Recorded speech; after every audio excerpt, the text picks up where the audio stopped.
Bonjour à toutes et à tous, bonjour Colette Brackman, Bonjour. toujours un plaisir de vous avoir au micro de ce 11h02, un plaisir et une rareté de plus en plus. Merci.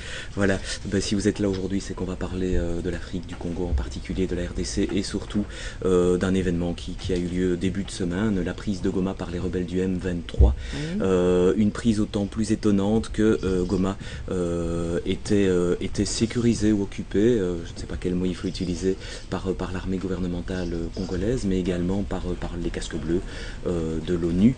Alors, une première question, quelle est un petit peu la situation actuelle sur place? Est-ce que depuis le début de semaine, il y a eu une évolution par rapport à la prise de Goma par les rebelles du M23? Mais pour l'instant, donc la ville de Goma est contrôlée par ce mouvement rebelle. L'armée gouvernementale s'est repliée sur des localités comme Saké et Minova. On craint que si les négociations qui ont commencé à Kampala n'aboutissent pas, ou que si Kinshasa refuse de céder certaines choses que les rebelles demandent, que la ville de Bukavu tombe également entre leurs mains. Il y a des manifestations de colère dans plusieurs villes du Congo, Bukavu, Kisangani, Bunia, Kinshasa, où les étudiants s'organisent pour manifester parce que l'opinion publique congolaise est très remontée contre les autorités. Elle les accuse de ne pas avoir défendu le pays et elle dénonce évidemment le soutien que les pays voisins ont accordé aux rebelles. Donc la situation est très électrique à l'intérieur du pays et une réunion entre les deux présidents, Kabila et Kagame, à Kampala, elles se sont vues pendant 2 heures, mais on ignore. On n'a pas d'infos. Non, on ne sait pas ce qui s'est dit. Et ils doivent se revoir cet après-midi. D'accord, ok. Alors on vient de parler des rebelles du M23. Beaucoup de questions tournent autour de ces rebelles. Qui sont-ils? D'où viennent-ils? Qui les arme? Qui les soutient? Et surtout, entre autres, Jési Burundi qui nous dit ceci. Madame Brackman, merci pour vos analyses toujours pertinentes. 2 questions. Quelles sont les revendications de ces fameux rebelles du M23? À part négocier, mais négocier quoi? Et Goma n'est-elle qu'une étape vers Bukavu et le sud? Demande encore Jési Burundi. Alors ces rebelles, qui sont-ils? D'où viennent-ils? Qui les arme? Qui les soutient? Et quelles sont leurs revendications? Mais ces rebelles, ce sont des militaires, au départ des Tutsis, mais il y en a d'autres aussi, qui sont très proches des anciens mouvements de rébellion soutenus par le Rwanda. Ils ont toujours gardé un cordon ombilical avec les forces armées rwandaises depuis des années, depuis 15 ans, même s'ils sont jeunes, ils font partie de cette mouvance. Des militaires congolais d'origine Des Tutsis, des militaires congolais, mais beaucoup s'expriment en Kinyarwanda. Donc ils ont des liens familiaux avec le Rwanda. Ils ont des parties de leur famille au Rwanda, des gens de leur famille qui est réfugiée aussi au Rwanda. Et donc ils exigeaient le retour de leur famille réfugiée au Rwanda, que ces gens puissent revenir au Congo, ce qui était une revendication assez raisonnable. Ils exigeaient aussi de meilleurs grades dans l'armée, une meilleure réintégration, ce qui était prévu par les accords du 23 mars 2009, d'où le nom de leur mouvement. M23, oui. Mais surtout, et ça c'est un peu pour la façade, et ce sont des revendications faciles auxquelles il était facile de répondre, de meilleurs grades, mieux payés, c'est pas très compliqué. Surtout, ils refusaient d'être déplacés ailleurs que dans le Kivu. Donc ils veulent rester sur la frontière du Rwanda. Officiellement, ils disent pour rester près de leur famille. En réalité, pour faire une sorte d'armée dans l'armée qui surveille la frontière au bénéfice du Rwanda, qui permet la sortie des minerais, des matières premières, qui assure une sécurité pour protéger la frontière du Rwanda. Ça, c'est l'élément important. Et les hostilités ont commencé quand Kinshasa a décidé que ces militaires, qu'une armée, on peut être nommé d'un bout à l'autre du pays, et que ces militaires devaient être nommés, déplacés ailleurs. Et le deuxième point, les hostilités ont commencé quand la communauté internationale a réclamé l'arrestation du général Bosco Ntaganda, qui était un militaire proche de ces gens. Bosco Ntaganda, ça aurait pu être d'autres, et qui soient arrêtés, transférés à la Cour pénale internationale. À ce moment-là, on touchait une chaîne de responsabilité et de criminels qui se trouvent là, qui se trouvent dans les rangs de ces rebelles et qui se sont dit si on embarque Bosco, demain c'est moi. Et donc ils ont commencé les hostilités. Alors, on sait ces rebelles armés, et pour preuve, ils ont un peu délogé l'armée gouvernementale congolaise qui se trouve à Goma, et également les casques bleus. Par qui sont-ils armés et sont-ils soutenus par un pays? On parle bien sûr du Rwanda, même si le Rwanda apparemment nie tout soutien, mais il y a eu un rapport de l'ONU trois rapports qui mettent des preuves quasi irréfutables sur le soutien du Rwanda à ces rebelles du M23. Voilà. Alors leur version, c'est qu'ils prennent leurs armes, ils sont partis avec leurs armes qu'ils avaient dans l'armée congolaise, qu'ils les ont prises sur l'ennemi, c'est ce qu'on dit toujours dans ces cas-là.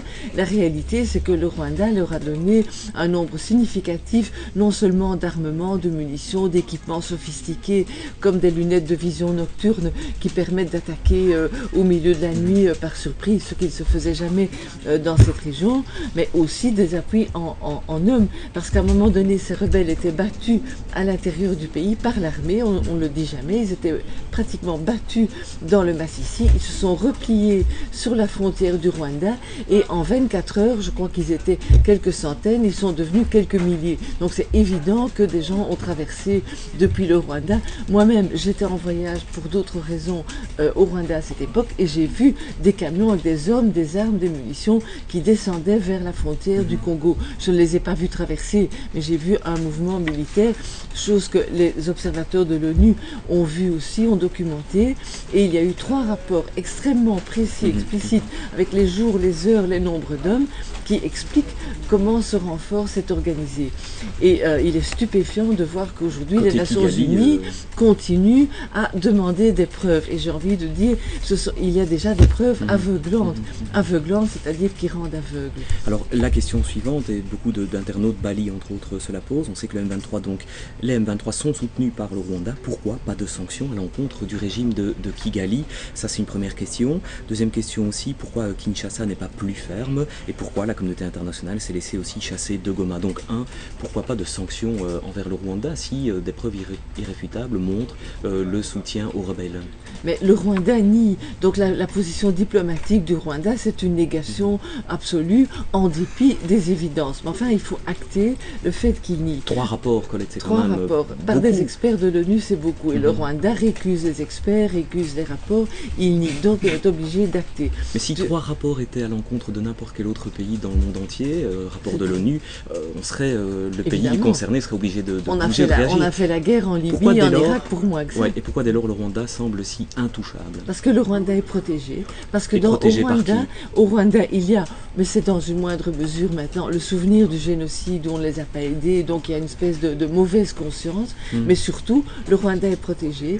Il est protégé par les Américains parce qu'il a une forte armée, qu'il est un relais militaire pour les États-Unis au cœur de l'Afrique. Il est protégé par les Britanniques parce que des sociétés importantes anglaises opèrent au départ de Kigali et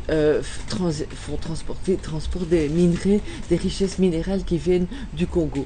Et que le Rwanda aussi rend service aux Nations Unies en envoyant des troupes, 4000 hommes, très performants, il faut le dire, au Darfour, au Sud-Soudan. Ce sont des hommes qui sont dans les forces, qui sont des Rwandais casques bleus, donc il rend un éminent service à l'Union africaine et aux Nations Unies en étant garant de la paix dans d'autres régions. Donc il y a là toute une action diplomatique du Rwanda qui va s'amplifier puisque demain il sera membre du Conseil de sécurité. 2 sièges, c'est ça? Pour un siège pendant 3 ans, oui. Et donc le Rwanda est beaucoup plus fort que la dimension du pays ne le laisse penser et il a des protecteurs extrêmement puissants. Et je crois que dans, entre guillemets, l'ordre du monde qui n'est pas dit, mais qui existe bel et bien, il est de faire du Rwanda une sorte de plaque tournante militaire et sécuritaire pour la région, de plaque tournante aussi pour l'exportation des minerais, des matières premières du Congo qui sortent à l'état brut, qui sont transformés un peu au Rwanda et qui après sont envoyés partout dans le monde. C'est ça le fond de ce conflit actuel, Colette, c'est la gestion de la région pour les transferts de minerais? Il n'y a pas que ça. Il y a l'aspect des minerais, il y a l'aspect sécuritaire. Le Rwanda aussi est une place forte sécuritaire d'où on peut avoir un regard sur l'est de l'Afrique, la Somalie, le Soudan, la lutte contre l'islamisme. Tout ça, ce sont des arguments importants du point de vue américain. Et le Rwanda est est une plaque tournante dans cette optique. Vous irez jusqu'à dire que si justement la communauté internationale n'est pas plus ferme dans ce conflit, c'est parce que justement elle veut essayer de mettre la main mise sur les richesses de la région et pouvoir les gérer d'une manière ou d'une autre. Elle veut peut-être pas nécessairement se les approprier, elle veut aussi peut-être les laisser en réserve, mais elle veut en tout cas empêcher que d'autres ne les prennent, d'autres, c'est-à-dire les Chinois, avec lesquels le Congo a conclu des accords importants. Même si on ne l'exploite pas aujourd'hui, on pourra en avoir besoin demain. Et en attendant, il faut empêcher que la Corée, la Chine, l'Iran ou Dieu sait qui aillent et exploitent tout de suite au bénéfice peut-être de l'État congolais et des populations. Oui, et au détriment des populations sur place, puisqu'on sait que depuis cette nouvelle rébellion du mouvement M23, à nouveau il y a eu des victimes, à nouveau il y a eu des personnes enlevées, des femmes violées, des exactions, des pillages, mais tout ça ne fait pas bouger en tout cas pour l'instant la communauté internationale. Pas suffisamment, non. Si c'était d'autres régions du monde, il y aurait déjà une intervention, mais malheureusement... Alors, un autre qui est pointé du doigt par beaucoup d'observateurs, par nos internautes aussi, c'est Kabila, c'est le président actuel du Congo. Beaucoup se demandent pourquoi n'intervient-il pas plus fermement là-bas à Goma. On a vu Didier Reynders, notre nouveau ministre des Affaires étrangères, pointer l'absence de Kinshasa à Goma. Et puis on a cette question un petit peu plus précise de Mpoy qui nous dit ceci: peut-on dire que le président congolais est complice des Rwandais, comme beaucoup le pensent? Son manque d'implication est affolant et aucun Congolais n'a compris le remplacement du général Mbouza Mabé qui obtenait de bons résultats. Bizarre que le commandant en chef vire son meilleur général, nous dit encore Dempopoy. On se demande de quel côté il est et ce n'est qu'un des multiples exemples qui font planer le doute sur le patriotisme du président. Alors Kabila, complice du Rwanda? Mais moi je n'irai pas jusque-là, mais je crois que le président sait beaucoup plus de choses que nous, et c'est-à-dire il sait jusqu'où c'est possible, jusqu'où il peut aller avec son voisin, et que s'il va trop loin, il pourrait lui-même courir des risques même personnels. N'oublions pas que son père a été assassiné et qu'il ne souhaite peut-être pas que ça lui arrive aussi, et que c'est un risque non négligeable. Donc lui, il a des cartes que nous ne connaissons pas, et on voit que déjà ici, lorsqu'il a voulu réformer son armée et expédier ces anciens rebelles dans d'autres régions, il s'est heurté à une guerre. Et donc, il sait très bien qu'il ne peut pas aller trop loin. Donc, je ne dirais pas qu'il est, certainement pas qu'il est complice, mais il est faible, c'est évident. Il a été affaibli aussi parce que la classe politique congolaise est très divisée. Il n'y a pas de sursaut, hélas, vraiment patriotique. On serait dans un autre pays du monde, opposition et majorité, tout le monde ensemble ferait bloc contre l'envahisseur. Au Congo, ce n'est pas comme ça. L'opposition essaye d'avoir des accords avec les rebelles pour déjà essayer de prendre la place. Il n'y a pas ce sursaut patriotique dans la classe politique. Donc le président aussi est faible. Il faut se dire qu'il n'a pas de charisme, qu'il est entouré de personnages un peu douteux. Il y a des groupes mafieux, du business, etc. Et que le Premier ministre actuel, M. Matata Mponyo, lui, essayait de mettre de l'ordre dans tout ça, de toucher ces groupes mafieux à l'intérieur du Congo, de réformer le système de douane aux frontières, de créer une nouvelle armée, et que ce mouvement actuel brutal est aussi, à mon sens, une manœuvre pour empêcher le Premier ministre de réussir, et derrière lui pour empêcher le président Kabila de se renforcer. Parce que les pays voisins, et en particulier le Rwanda, quoi qu'ils en disent, n'ont aucun intérêt à un Congo fort, à un Congo qui se développe. Ils préfèrent parier sur le chaos et le désordre du Congo, parce que dans le désordre, on prend ce dont on a besoin, et c'est beaucoup plus facile que quand le pays est réellement géré. Et dans ce chaos, dans ce désordre, Colette, quel est le rôle de la Belgique dans tout ça? Donc encore une fois, on a vu un Didier Reynders pointer du doigt l'absence, la faiblesse d'une réaction de Kabila. Quel rôle la Belgique pourrait jouer dans un conflit comme celui-là? En tout cas, la Belgique ne peut déjà plus jouer le rôle de médiateur, parce que les propos de M. Reynders ont irrité Kigali, donc la Belgique n'est pas, entre guillemets, équidistante. Mais pourquoi la Belgique devrait-elle être équidistante entre un pays? Donc clairement, il soutient un mouvement rebelle constitutionnel et hors la loi, et un gouvernement et des autorités constitutionnelles d'un pays. Pourquoi faudrait-il être équidistant entre l'agresseur et la victime? Bon, donc ça c'est une première chose. Deuxièmement, la Belgique pourrait faire beaucoup plus. La Belgique, à la demande des Américains, a envoyé des troupes en Afghanistan. Les Afghans ne nous avaient rien demandé. On est prêt à aller au Mali, on nous a rien demandé, mais on est prêt à le faire pour faire plaisir aux Français. Dans le cas du Congo, on ne le fait pas. Parce que après le Rwanda, la Chambre a décidé qu'on n'enverrait plus de troupes dans nos anciennes colonies. Après la lâcheté de la Belgique au Rwanda, où nous avons abandonné le Rwanda pendant le génocide, il faut bien le dire, nous avons retiré nos casques bleus, ce qui a rendu permis le génocide au Rwanda. Première lâcheté. Après cette lâcheté-là, nous sommes prêts à commettre, nous les commettons, d'autres lâchetés en abandonnant les Congolais, en refusant que les troupes belges remettre un peu d'ordre au Kivu, ce qu'elle serait parfaitement capable de faire, mais le pouvoir politique le refuse. Donc quelque part, si Didier Reynders pointe l'absence de Kinshasa dans le conflit Goma, vous pointez l'absence des Belges ou d'intervention belge dans le conflit actuel? Oui, ils disent que ce n'est pas possible parce qu'il y a une résolution de la commission au Rwanda, mais ça peut se changer. On peut discuter de cela au Parlement, on ne pose même pas la question. Pour en terminer par rapport à la Belgique, c'est une question que Valérie vous pose. Quid des Belges là-bas sur place à Goma? Faut-il craindre pour leur sécurité? Y a-t-il un plan d'évacuation prévu en cas d'aggravation des choses sur place?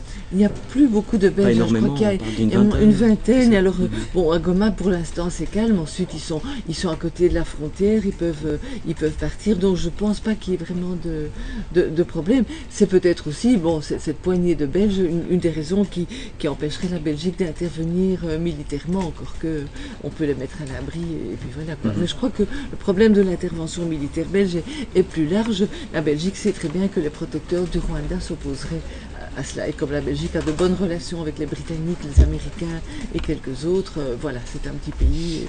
Est-ce qu'il y a un risque d'extension du conflit aux autres pays voisins, voire à la région, Colette? C'est une question que beaucoup de nos internautes posent également, le risque d'exportation ou d'extension du conflit.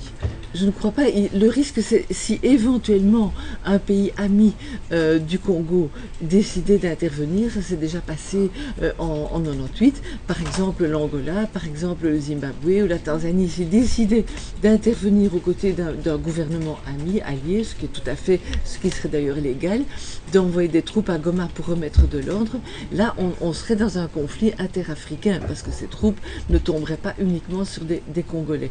Là, il y aura un risque de débordement. On reviendrait à un scénario de cette fameuse, ce qu'on a appelé la guerre interafricaine, la guerre mondiale africaine de 98 à 2002, où 6 pays avaient envoyé des troupes au Congo, ce qui serait vraiment un retour en arrière dramatique. Mais à ce stade-ci, il ne semble pas qu'un pays ait cette volonté d'intervenir. Alors on en revient un petit peu à ces M23. Beaucoup d'internautes se demandent qui arme ces M23, et Aimable vous adresse cette réflexion. Donc Madame Brackman, tous les médias occidentaux parlent de soutien rwandais aux rebelles du M23. Cependant, on voit que les FARDC sont sur tous les fronts, ne se battent pas, s'enfouissent devant une dizaine de rebelles. En tant que connaisseur de cette partie de l'Afrique, est-ce que le Rwanda a besoin de s'ingérer pour se battre contre un ennemi très faible? Quel est le rôle des FARDC justement dans la livraison des armes et munitions aux rebelles? Armes laissées au front dans les casernes, vente de ces armes au marché noir par les soldats du FARDC, etc., etc. Merci pour votre réponse. Quel est le rôle de ce FARDC? Mais les forces armées gouvernementales congolaises, c'est une armée tout à fait inégale. Il y a quelques unités qui sont bonnes, mais éliminées parce qu'on a conclu différents accords de paix, et à l'issue de chaque accord de paix, on a intégré ces rebelles de tout poil. Là, pas seulement les rebelles proches du Rwanda, mais aussi les autres, des Maïmaï, des milices, des groupements armés. On a intégré tous ces gens dans l'armée. Leurs capacités militaires sont très douteuses, leur loyauté plus encore, leur formation, n'en parlons pas, mais on leur donne des armes. Donc ces gens, à la première attaque ou à la première sollicitation, sont tout à fait prêts à revendre leurs armes ou à les abandonner. Et le pouvoir de Kinshasa s'est équipé, il a acheté des armes lourdes, des armements importants qu'il a imprudemment transportés au Kivu et qu'ils ont déposés sur la ligne de front, d'où le soupçon de trahison. Certains disent que des officiers ont trahi, ont délibérément laissé des armes importantes sur la ligne de front et puis se sont retirés.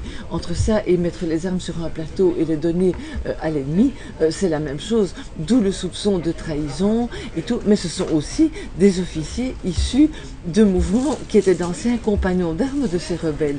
Donc de là à penser que ces officiers qui ont trahi, qui ont livré les armes, sont restés des copains de ceux d'en face, c'est la même chose. Donc l'armée congolaise aujourd'hui, elle est minée par le soupçon de trahison. Tout le monde se demande qui fait quoi et avec qui sont ceux avec qui on combat. Ce sont évidemment de très mauvaises conditions pour risquer sa vie. Personne n'a envie de le faire. C'est aussi un aveu de faiblesse du président Kabila dont vous parliez tout à l'heure, cette désorganisation de l'armée. Ah oui, c'est une armée, c'est un outil extrêmement faible. L'armée est comme une congolaise, est comme une voiture avec des pneus neufs, mais on a oublié de mettre un volant et une direction. Ce qui est embêtant. Tout à fait. Comment voyez-vous évoluer le conflit ou l'occupation de Goma? Est-ce qu'il y a une issue possible, favorable? On sait que les deux présidents, donc Kabila et Kagame, se sont rencontrés, qu'ils vont encore se rencontrer. Est-ce qu'il y a une issue possible, raisonnable à cette occupation par les rebelles du M23 de Goma? Si c'est une déstabilisation contrôlée, on peut imaginer qu'il y ait un accord entre les deux présidents, mais c'est très délicat parce qu'un accord qui donne satisfaction aux rebelles, on les réintègre dans l'armée, on leur donne leur grade, on ne les déplace pas, on les laisse sur la frontière, etc. Si c'est comme ça, il est possible qu'ils se retirent de Goma et que ça s'arrête. Mais à ce moment-là, Kabila va être accusé de trahison en disant il a cédé. Et s'il ne cède pas, s'il dit non, j'ai le droit international avec moi, je n'ai pas de raison de céder, alors Bukavu risque de tomber ou d'autres villes. Et à ce moment-là, une déstabilisation progressive peut aussi s'emballer. Oui. Et qui peut prévoir les réactions des gens à l'intérieur du pays, d'une population excédée, furieuse et qui pourrait déborder les forces de l'ordre. Donc évidemment, tout est possible. On peut parler d'un véritable... allons au-delà du jeu d'échecs, d'un véritable bras de fer entre Kabila et Kagame sur justement cette prise de Goma et autour de cet enjeu de Goma. Je ne sais pas s'il y a un bras de fer, ils se sont parlé hier pendant 2 heures, ils doivent se revoir aujourd'hui à Kampala, ils doivent examiner la situation. Je ne sais pas du tout s'il y a un bras de fer entre les deux. Vous qui connaissez bien la région, est-ce que vous êtes plutôt optimiste sur l'évolution des choses à Goma dans les jours, les semaines qui viennent? Ou est-ce qu'on risque de s'enliser? Non, parce que je suis vraiment désespérée et triste, parce que cette région commençait à se relever. Les accords de 2009 entre les deux pays avaient permis un certain développement économique, une stabilisation. Cette région montrait un dynamisme extraordinaire, et même le Congo affichait des chiffres de croissance de 8%, ce qui était quand même pas mal. Le Congo lui-même se redressait. Et maintenant, ce qui se passe a déjà détruit la confiance à Goma, a détruit le tourisme, détruit les perspectives d'investissement, et à l'échelle du Congo, ce pays qui commençait à se relever risque d'être de nouveau ramené plusieurs années en arrière, et tous les efforts qu'il avait entrepris risquent à nouveau d'être annulés.